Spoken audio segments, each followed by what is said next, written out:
Yeah,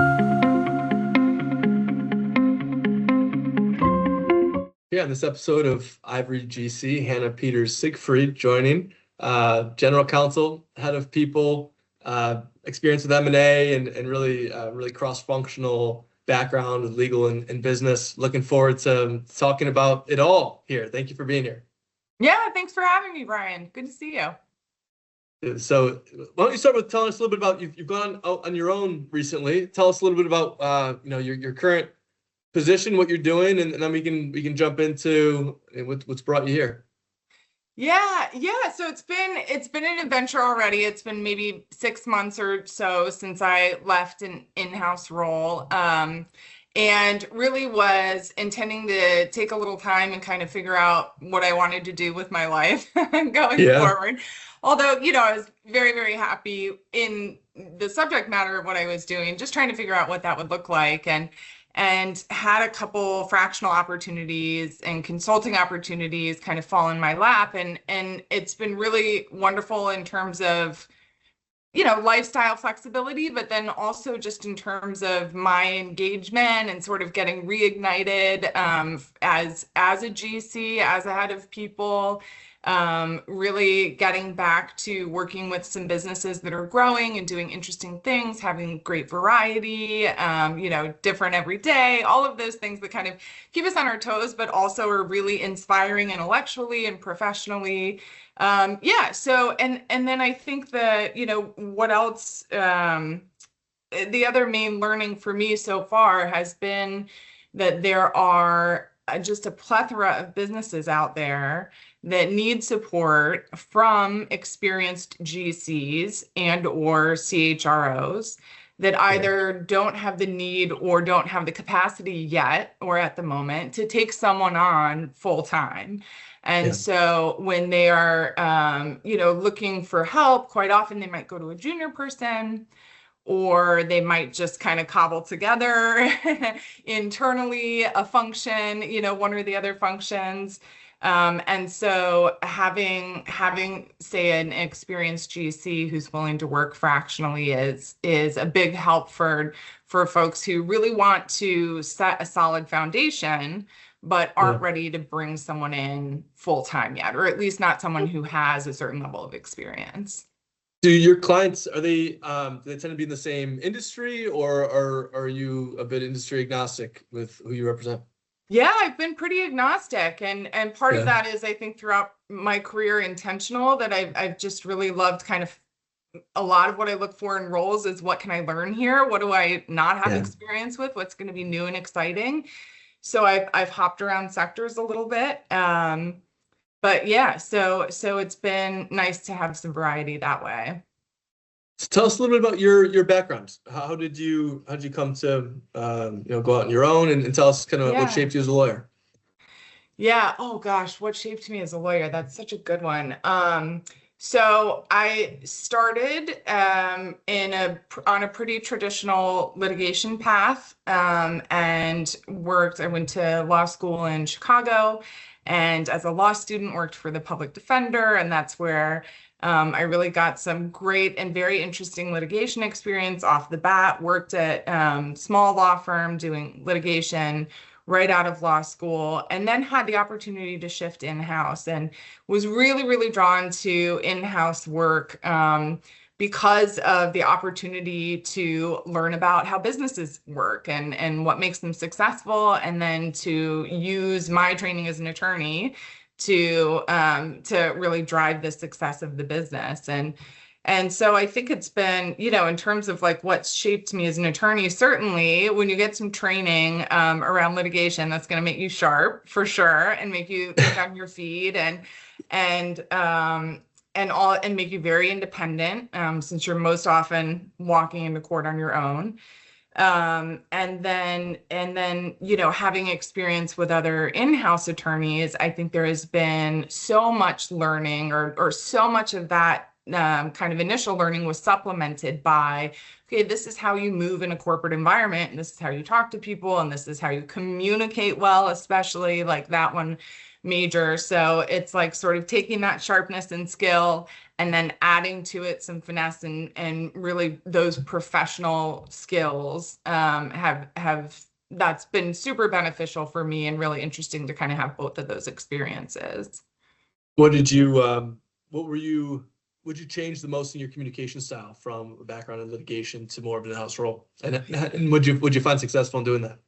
Yeah. So I think the biggest thing that I learned in litigation that I've taken into the corporate environment is the idea of building a case.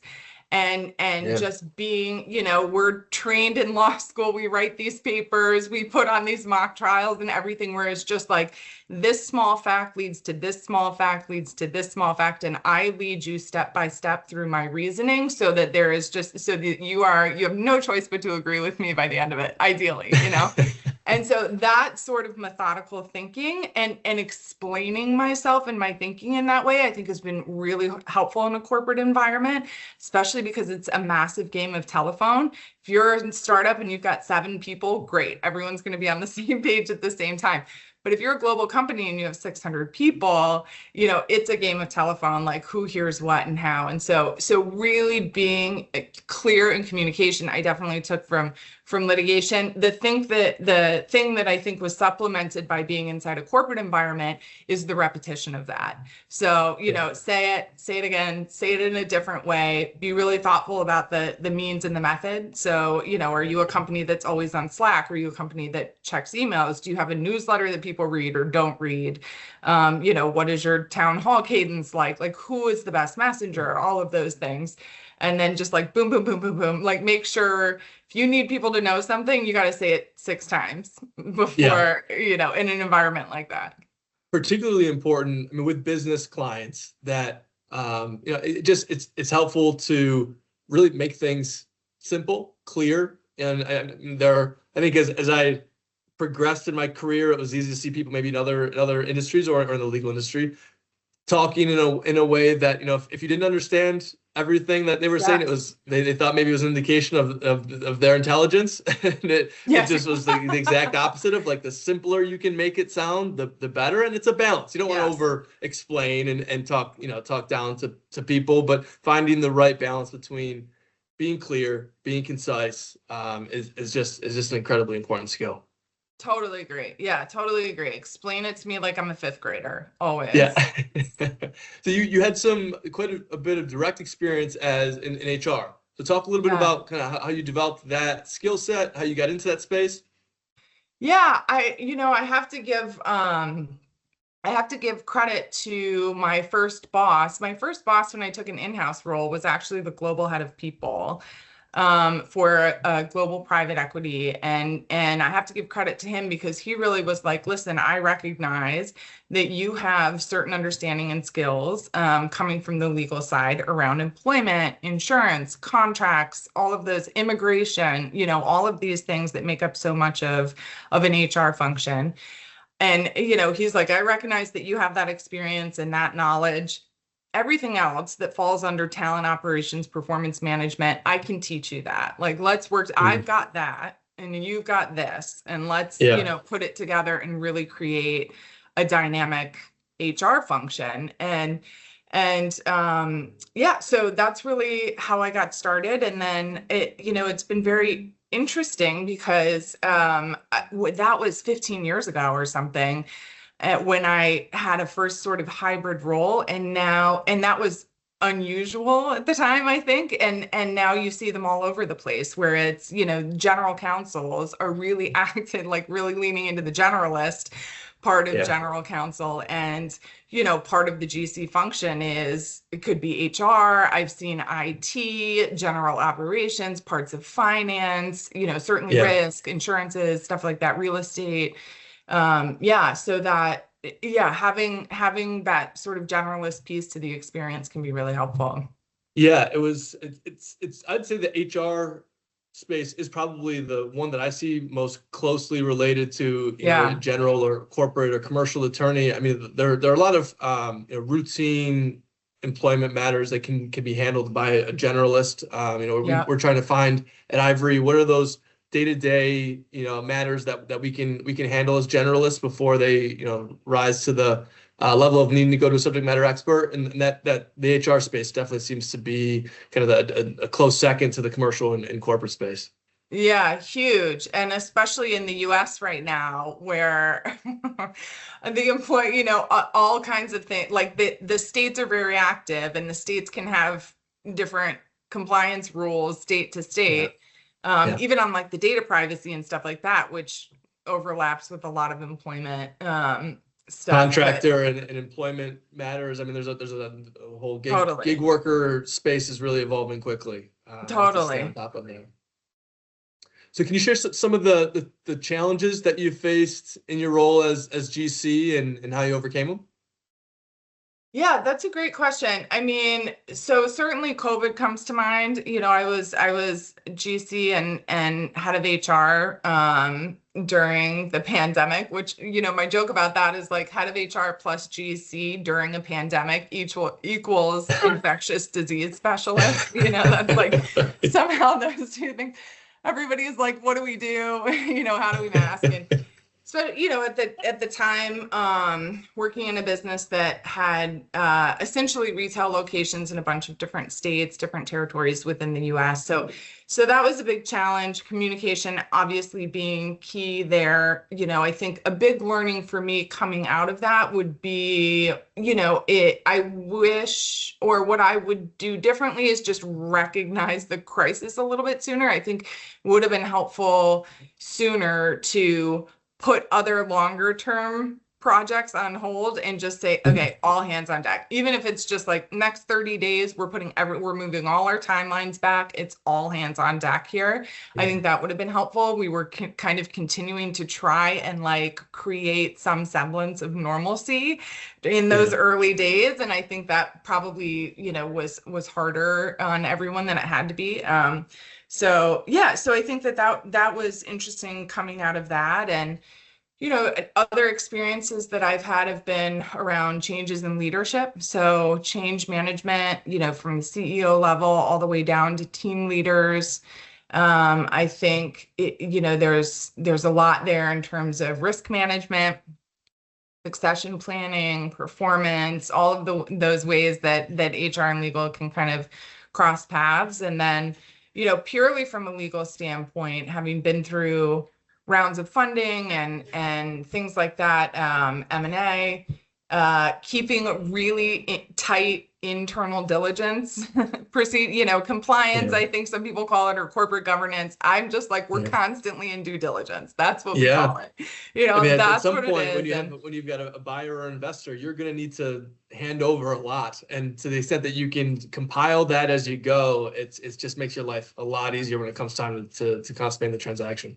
Exactly. And it's not that time consuming to lay a really good foundation. You do have to take some time and kind of like maybe deprioritize stuff depending on how far behind you are or what kind of state you find the business in when you join up. But I think taking that time to lay a good foundation just pays dividends down the line.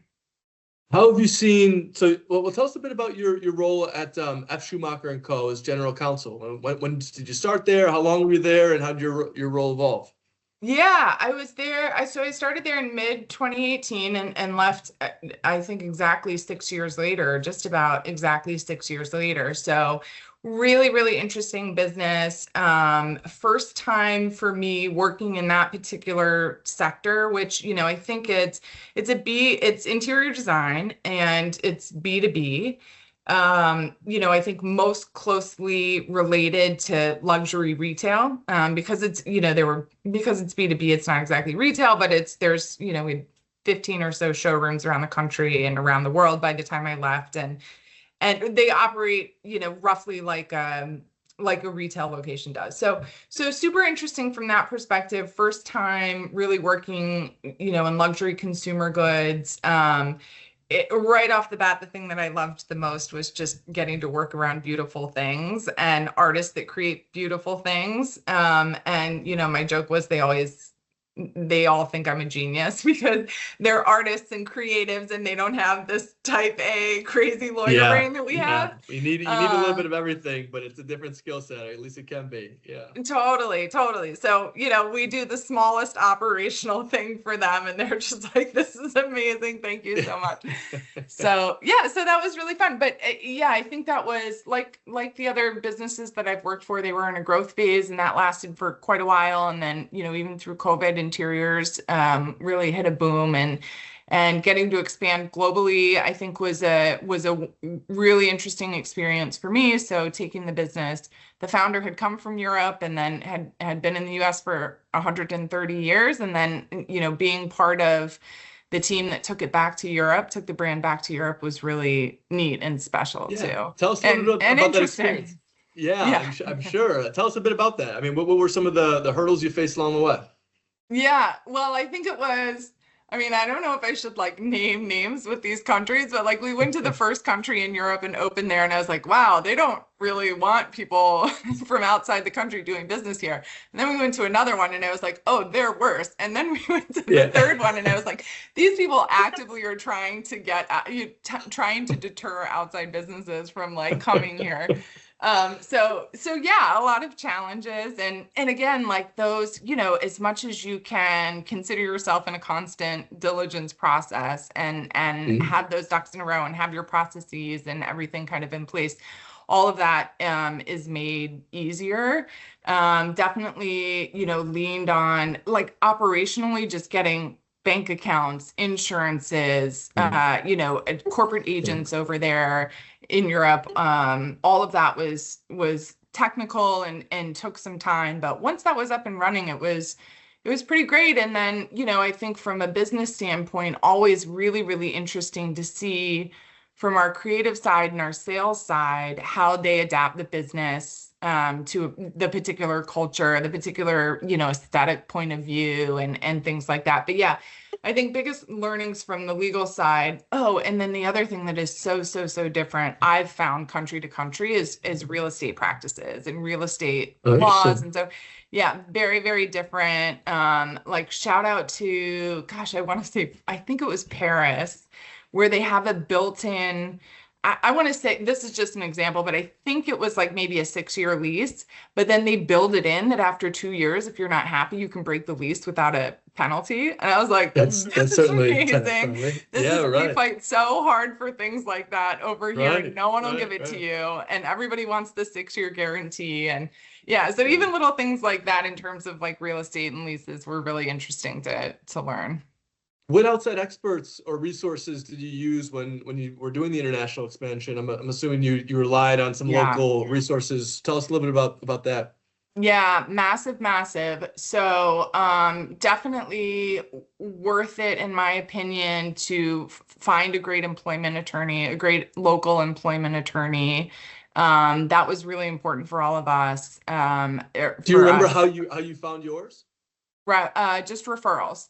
So, yeah, and I'm trying to remember exactly, but I think at least one of our European employment counsels came from a firm that we were using here in the US. So they had an outpost there and, we did a little RFP on a few places and went with the firm that we'd been working for. And then a lot just tapping into my network, hey, who are the best, who's the best employment attorney, who's the best, cheapest employment attorney in Italy that is usually, my question. So that was huge for sure. Having a good real estate partner, quite often that would just be a broker, but finding the right, local real estate partner, I think was really, really important there too. And yeah, those were and then the other huge, and definitely this was a learning process, but international, from a tax perspective, from a tax and accounting perspective, we definitely had, have learned a lot there, finding the right partner who understands, who can look at our US entities, what we're trying to do outside of the US, advise, from a corporate perspective, how best to set that up. And then from an accounting perspective, how that all weighs in. That was, the most important and hardest to find the right partner.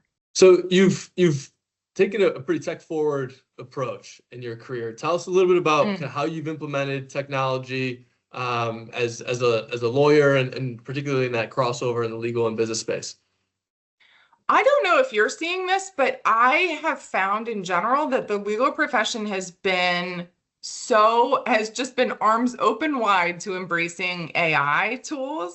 Much more than I would have thought. I mean, I would have thought that there would be some like fear and resistance because like we don't want AI to take our jobs, or from a risk and liability perspective, we don't want to just turn over the production of work product to a machine.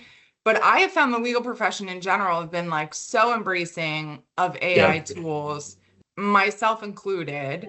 GCAI, I think, is one that's been really great and helpful. And I think, caveat to all of that is that those tools I don't think are doing the work for anybody, but are, in the end, cutting out things that translate into billable hours for our clients. So it's, you can produce a really detailed input into some of these platforms and in 30 seconds can get an output that might take you an hour. And of course, then there's review time. You make sure everything's perfect, all of the things for sure. But it's a win-win because it's reducing the billables for the client. Talk about how you're using GCAI. What does the tool do? How does it improve one's practice? So I can, one thing in particular, one instance in particular where I found it super helpful is we were getting ready to close an acquisition. We wanted it to be effective on the first day of the calendar month, which, oh gosh, I got to remember all these details. For some reason, we needed to close on a Friday, but we needed everything to be effective on a Monday. Maybe it was just scheduling, maybe it was a dates thing, whatever it was. So we needed an escrow agreement. And the company that I was working for at the time was in New York, and the company that we were acquiring was in Massachusetts. And so we needed an escrow agreement for Massachusetts. And it was, one of those things that sometimes slips through the cracks when you're in an M&A process, and all of a sudden it's, whatever, an hour and a half until everyone's going to sit down and sign these documents. And it's like, we need this escrow agreement. So anyway, you go to GCAI. I was, I forget all the inputs, but it was quite detailed. It was like, here are the parties, the state, obviously, here's what's being held in escrow, here's the amount of time, all of the applicable dates, some other details that were like important to us and what that really meant, for the escrow, what that really looked like and who the escrow agents were, who the signatories needed to be, blah, blah, blah. And it like spit out a Massachusetts compliant thing. And it's like, while it was doing that, I could take 10 minutes then and like, look up what I needed to look up in Massachusetts to make sure that the output was what I needed it to be and that it was going to be accurate and effective and all of those things. But it was super helpful and really useful. And that was it. We've used a tool called Ivo at Ivory, IVO, and it facilitates contract review, and you can do things as kind of as large as draft a new agreement, but I've also found AI to be really effective just with the small things too. I need a section on this topic that has these conditions or characteristics. Give me something to start with. It saves me the time. I would have in the past gone to practical law, tried to find a standard law or standard clause or a standard document and kind of piece some things together if I needed to. And Ivo can get you started on a really, really good path. So it just, from drafting new agreements to just putting together clauses or paragraphs, it's been helpful. Yeah, and I think it's like not something to be afraid of. I mean, the work is there. It's always going to be there. It's never going to be, you're always going to need that human touch, the experienced human touch for all of it. But in terms of like what it saves for the client time-wise, I think they're fantastic tools. Yeah. So what trends have you been seeing, maybe either tech or non-tech related as general counsel? What are you trying to implement as a solo practitioner? Talk about kind of what you're seeing and how you're seeing the practice of law evolve.